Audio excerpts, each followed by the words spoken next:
Good afternoon students. आज हम आपको बहुत ही इंपॉर्टेंट टॉपिक करवाने जा रहे हैं। उस टॉपिक का नाम है सेंट्रीपिटल फोर्स। सेंट्रीपिटल फोर्स बेटा बहुत ही इंपॉर्टेंट क्वेश्चन है according to examination point of view. अब video what do you mean by centripetal force? A force which compels the body. होता क्या है, डेफिनेशन लिखिए। A force which compels the body to move in a circular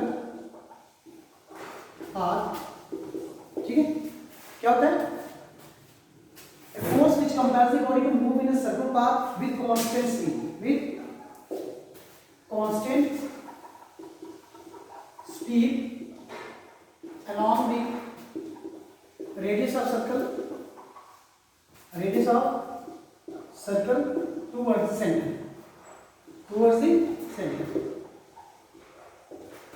तो कहने का मतलब क्या है कि क्या होता है आप लोगों का ये सेंट्रीपिटल फोर्स। तो सेंट्रीपिटल फोर्स क्या होता है? एक ऐसा फोर्स होता है जो क्या करता है, कंपेल करता है किसी बॉडी को सर्कुलर पाथ में मूव करना, लेकिन उसकी जो वेलोसिटी है वो क्या रहनी चाहिए? कांस्टेंट रहनी चाहिए, और उसका जो इंटरेस्ट है टुवर्ड्स कहाँ होना चाहिए? सेंटर। ठीक है, कहाँ पे? Along the radius of the circle में मूव करना है towards its centre, that is called your centripetal force. बेटा आज हमारा क्या है क्लेम, इसको हमने एक्सप्रेशन फाइंड करना है कि सेंट्रीपिटल फोर्स एक्चुअली में होती क्या है। तो देखिए इसका एक्सप्रेशन फाइंड करेंगे। तो इसके लिए क्या करेंगे, जैसे कोई पार्टी जो है मूव कर रहा है सर्कल में, ठीक है, मान लीजिए मूव कर रहा है सर्कल में, ठीक है, तो ऑब्वियसली रेडियस क्या होता है? आपको पता है रेडियस क्या होता है? Constant distance. ठीक है, ये ए मान लीजिए पॉइंट पी मान लीजिए, विद वेलोसिटी v1 चल रहा है, यहाँ पे पार्टिकल में मान रहा हूँ, लेकिन याद रखना एक्चुअली v1 v2 मैंने ऐसे लिया है, एक्चुअली ये पार्टिकल मूव कर रहा है विद कांस्टेंट स्पीड। यहाँ पे angular displacement is delta theta ले लीजिए, इसको पॉइंट क्यू और इसको ओ ले लीजिए। आपको पता है ये रेडियस है, रेडियस क्या है? Constant distance from centre to the boundary of the circle. तो इसी डायग्राम को बनाइए यहाँ पे। जैसे मैं यहाँ बना लेता हूँ, डायरेक्शन में लेता हूँ, ये मैं लेता हूँ वेक्टर, ये लेता हूँ,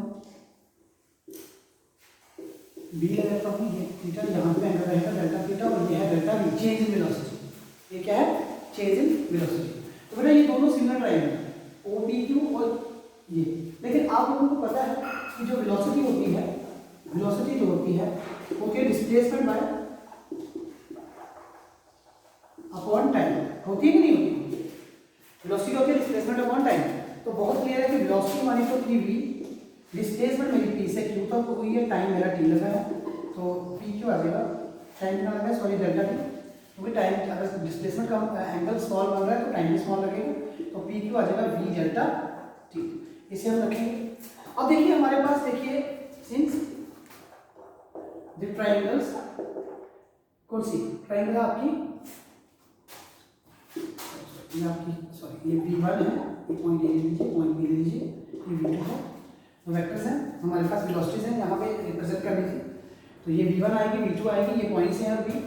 तो देखो हमारे पास जो ट्रायंगल है AOB और POQ आर सिमिलर ट्रायंगल्स।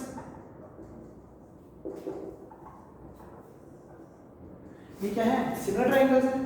तो अगर सिमिलर ट्रायंगल्स हैं तो देयरफॉर उनका साइड का बेसिक प्रोपोर्शनलिटी थ्योरम लगेगी, साइड का रेशियो क्या होगा? इक्वल होगा। तो क्या आएगा हमारा? आएगा PQ बाय सॉरी ये आएगा AB बाय PQ आएगा, और OA बाय OB आएगा। अब बेटा AB कितना है? AB मुझे पता है डेल्टा V है, PQ मेरा कितना है? V डेल्टा T है, और यहाँ पे OA कितना है? OA भी हमारा, OA जो है याद रखना, एक बात का ध्यान रखना, v1 का मैग्नीट्यूड v2 का मैग्नीट्यूड, क्योंकि कांस्टेंट वेलोसिटी के साथ है, तो मान लीजिए वो वेलोसिटी क्या है? v अपॉन OP कितना है? तो बेटा delta v by delta t लग जाएगा, ये आ जाएगा v स्क्वायर बाय r। अब हम क्या करेंगे? Taking limit both side. जैसे हम लिमिट इंप्लीमेंट करेंगे तो यहाँ पे क्या आएगा? देयरफॉर आपका लिमिट डेल्टा t अप्रोच करेगा 0, delta v by delta t, इधर तो लिमिट लगेगी नहीं क्योंकि टाइम नहीं है, टाइम की लिमिट लगेगी, तो डी बाई डी टी आ गया, ये आ गया v स्क्वायर बाय r। ये क्या आ गया? v square by r। तो यहाँ पे आप लोगों ने क्या करना है, बट आप लोगों को पता है कि जो एक्सेलरेशन होती है वो कितनी होती है, dv बाय dt। तो देयरफॉर एक्सेलरेशन कितनी आ गई, v स्क्वायर बाय r। तो याद रखना this is called centripetal acceleration. इसे क्या कहेंगे हम, सेंट्रीपिटल एक्सेलरेशन। क्या कहेंगे, सेंट्रीपिटल एक्सेलरेशन। और अगर हम दोनों साइड m से मल्टीप्लाई कर देते हैं, multiplying both side by m, m a equal m v square by r। बेटा याद रखना फोर्स क्या होती है, m a। तो देयरफॉर फोर्स, ये जो फोर्स आ गई, this is required expression for centripetal force. ठीक है, इसलिए होगा सेंट्रीपिटल फोर्स के लिए। तो कैसे, किस तरीके से किया है, दो ट्रायंगल्स दिए हमने, दो ट्रायंगल्स में हमने दो सिमिलर ट्रायंगल का कंसेप्ट इंप्लीमेंट किया है। और ये जो पार्टिकल है मूव कर रहा है सर्कल में विद वेलोसिटी v कर रहा है। किसके कर रहा है, विद वेलोसिटी v। अब ये भी याद रखना कि जो v1 है एक्चुअली में और जो v2 है, हमने v लिया है। जहाँ ऐसे लिखो, जहाँ आप ऐसे भी लिख सकते हो, ऐसे लिख सकते हो कि v1 का मैग्नीट्यूड v2 का मैग्नीट्यूड, क्योंकि स्केलर क्वांटिटी बन जाएगी v से। तो इसका मतलब ये कांस्टेंट वेलोसिटी है। कौन सी वेलोसिटी है, जो पार्टिकल सर्कल में मूव कर रहा है वो विद कांस्टेंट वेलोसिटी मूव कर रहा है। ठीक है, तो फिर हमने क्या किया है, लिमिट ली है दोनों साइड लेके थे, इधर ही ली क्योंकि यहाँ पे डेल्टा टी था, नीचे यहाँ पे डेल्टा टी नहीं था। तो हमने अप्लाई किया तो ये डी बाई डी टी बन जाएगा। लेकिन आपको पता है एक्सेलरेशन जो होती है वो rate of change of velocity होती है। ठीक है, तो ये आ गया acceleration, rate of change of velocity. तो एक्सेलरेशन किसके होगा, v स्क्वायर बाय r। तो ये जो एक्सेलरेशन की वैल्यू आई है इसको सेंट्रीपिटल एक्सेलरेशन कहते हैं। क्या कहते हैं, सेंट्रीपिटल एक्सेलरेशन। ठीक है, और जब आपने क्या करना है, मल्टीप्लाई कर देना है, यहाँ पे मल्टीप्लाई कर देना है लेफ्ट हैंड साइड और राइट हैंड साइड दोनों साइड। m के साथ इधर मल्टीप्लाई कर दीजिए, m को इधर मल्टीप्लाई कर दीजिए।